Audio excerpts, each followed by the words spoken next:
Allow me to remind you today that just because you can, it does not mean that you should.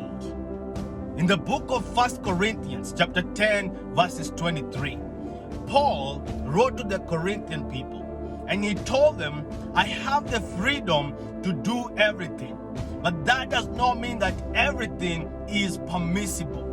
I have the freedom to do anything and whatever that I want, but it does not mean that everything is constructive. When you are making your decisions, when you are making your choices, you truly have the freedom to choose whatever you desire for yourself. But always remember one thing: if I am going to make purpose-driven decisions, if I am going to make God-driven choices, they have to align with my purpose, with my desires, with the destiny that I see for myself in the future. They have to align with God's will and purpose upon my life. And the question that I keep hearing from people is, what would Jesus do in my situation? And it keeps coming up in mind, and I keep thinking, sometimes we also have to ask ourselves, what would Jesus not do?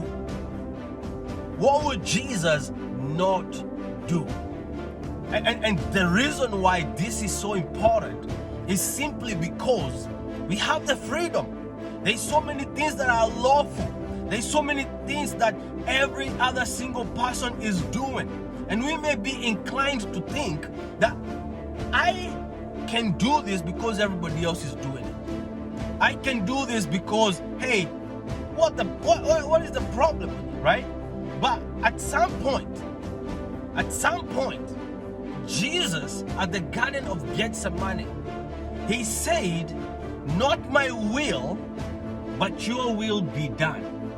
And he submitted to the will of God.